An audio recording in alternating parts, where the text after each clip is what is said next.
Hello friends, as of the moment that you are watching this video, tomorrow is the first day of spring. And when I started to think about spring, I started to think about the books that I want to read this spring and a spring TBR. So as I was looking over my shelves, I ended up pulling out a bunch of books that had like flowers on the cover because I don't know, something about flowers on cover to me just screams spring.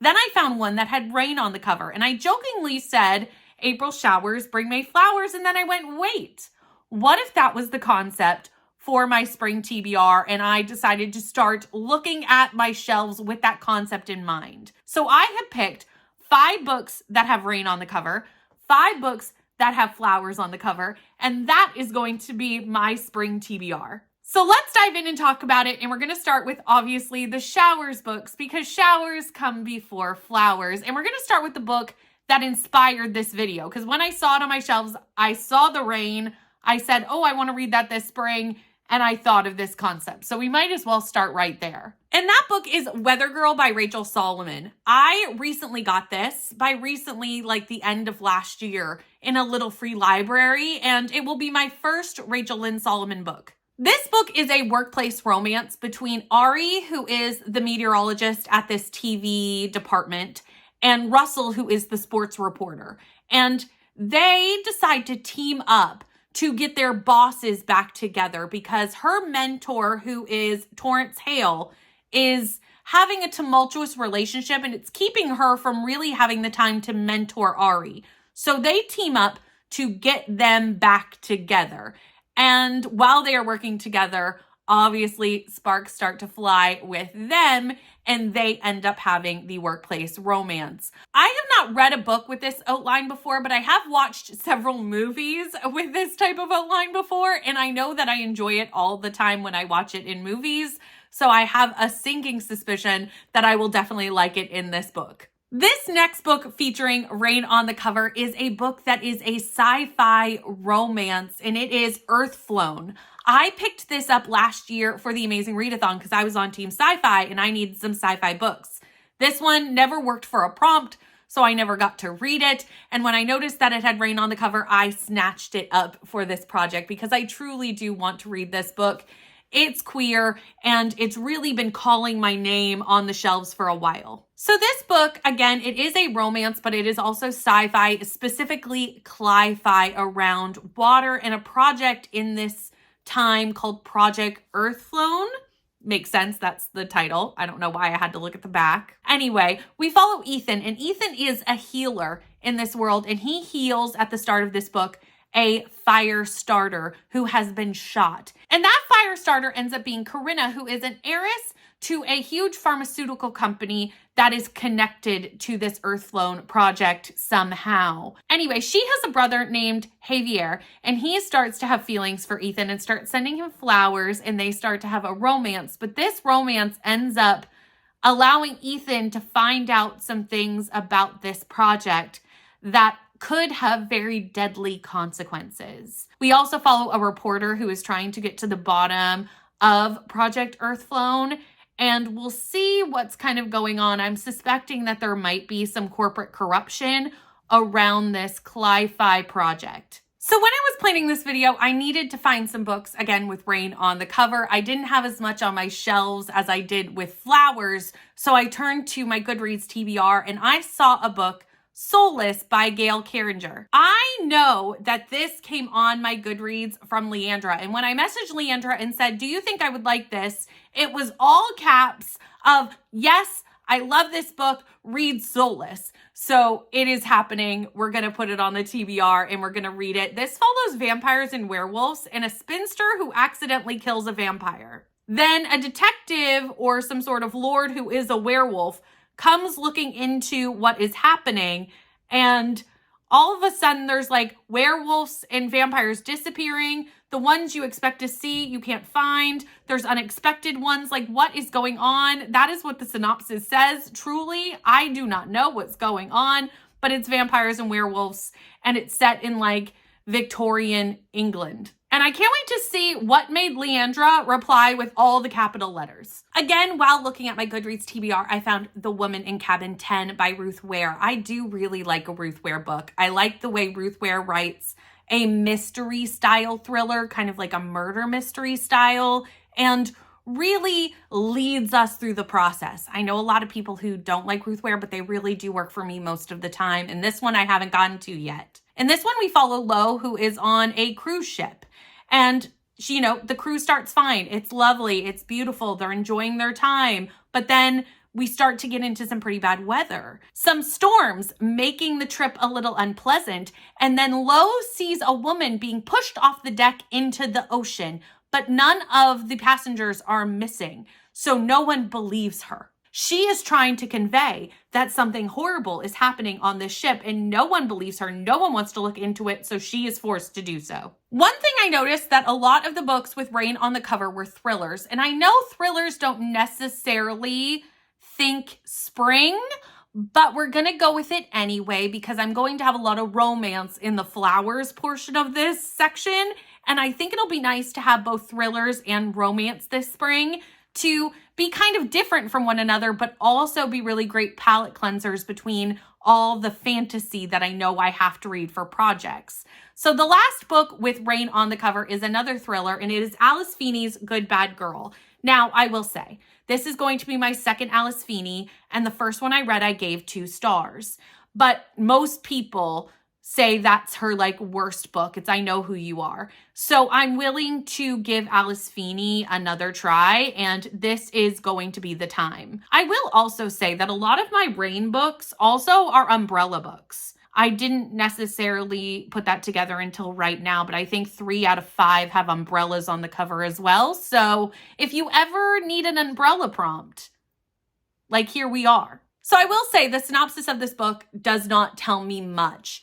But this book follows a cold case where a baby went missing 20 years ago. The baby went missing from the stroller and a woman is killed in a nursing home. And somehow these are connected. And we follow a woman in the nursing home and we follow someone who is working as a caregiver in the nursing home. And both of them have secrets and both of them don't know each other's secrets and somehow they're connected. And if they just come together and start to figure out what's going on, they will solve the mystery of what happened to this baby and what happened to its mother. Even though it doesn't tell me much, I do really feel like this synopsis sounds intriguing, and I didn't mind the writing style of Alice Feeney. I just hated the twist in the first one. So I'm hoping the twist in this is better and I can really enjoy this one for what it is. So after April showers, we have May flowers, and basically all of my May flowers are romance books except for one. I do have one fantasy romance that I would like to get to this spring. The audiobook recently came out for this, and by recently, I would mean in the last 6 to 8 months, so not necessarily the most recently, but it finally has an audio, so I can immersion read this retelling. And that is Heir of Sun and Moon by Janessa Wren. This is a Rapunzel retelling, and I love a good retelling. This is something that I got a while back when I knew that Rainey and Katie were going to be doing this for Torture's Readers Department. I did not get to it, obviously, when the book club had it, quite clearly, as it's on my TBR right now. I know another book has come out in this series, though, so I would like to read this to find out if I enjoy it, to either grab the second one or, just decide if I need to get the second copy. So again, it's a Rapunzel retelling. We have Princess Rhea, who is locked in a tower, and she spends all her day with her pet fox, Bella.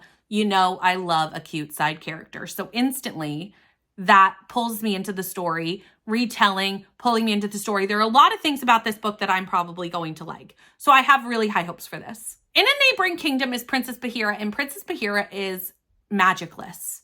And this is a problem for her as the ruling person of her country, or soon to be ruling person of her country. And she needs to find a way to circumvent this. And somehow these two princesses get together and they are going to conquer both of their problems. I must read Raiders of the Lost Heart by Joe Segura. I have had this on multiple readathon TBRs, haven't gotten to it.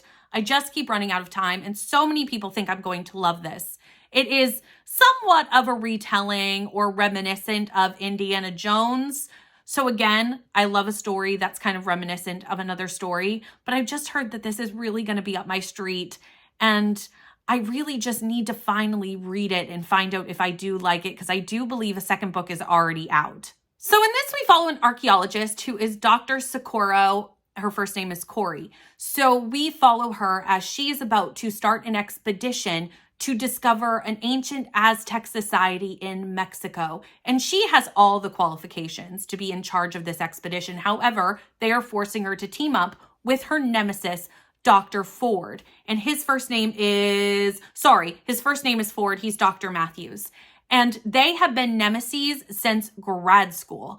And this is an enemies to lovers. And while they're on the expedition, they obviously kindle a romance.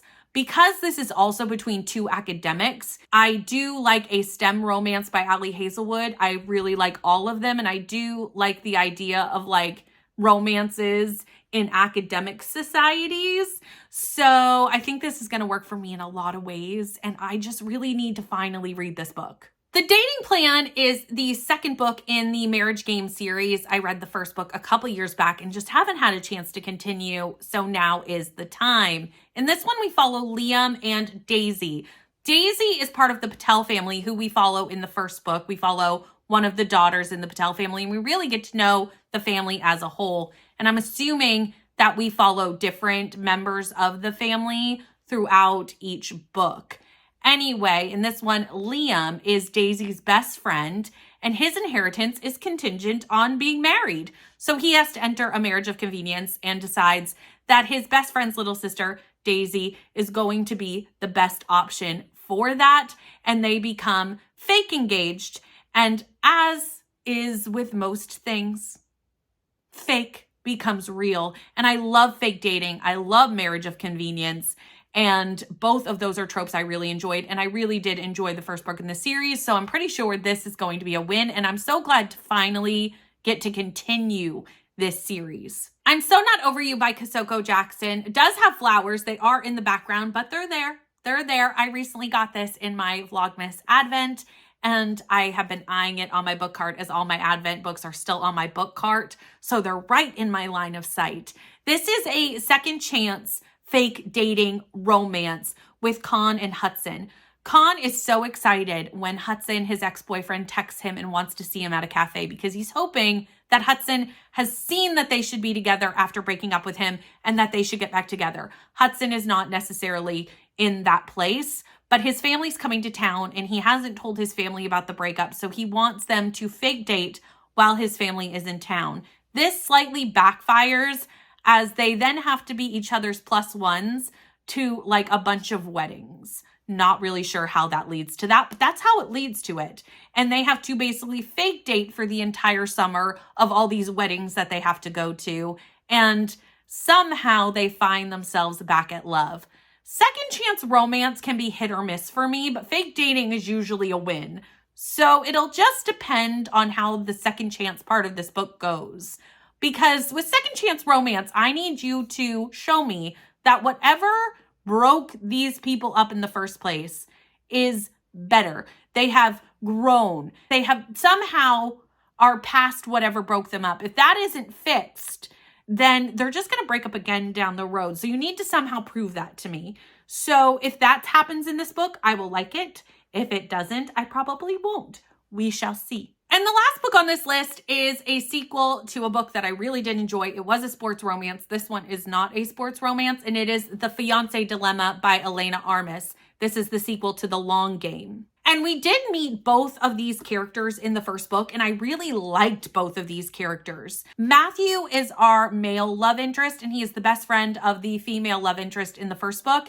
And I believe Josie, that's the name, Josie is like the kind of mayor of this small town that the first book is set in. We don't really see much of Matthew in the first book. We talk to Matthew a lot. He's just not physically in the small town in the first book. He is the best friend that she's constantly texting and FaceTiming. So we do get to know Matthew quite a bit, but he's not physically there. At the end of that book, he does come to town. And now that he's in town, it'll be interesting to see how him and Josie come together and the dynamics of their relationship. I really am quite excited to see it. And honestly, this has been on my shelf since it came out, because obviously I knew I wanted to read this sequel from reading the first book. And I have been waiting for spring, honestly, to pick this up because look at this cover. It just screams, read me in spring. So that's what I'm going to do. I also believe that somehow there is like a marriage of convenience in this one as well. Can you tell that I do enjoy that trope? It's a trope I like. It's a trope that I will continue to pick up. And honestly, if you have recommendations for that trope in either fantasy romance or contemporary romance, leave them down below. I would love to have them. But that is the last book on this TBR. 5 books with rain on the cover, 5 books with flowers on the cover, and that is my spring TBR. Thank you so much for watching. Please like, comment, and subscribe, and I will see you in the next one, friends. Bye.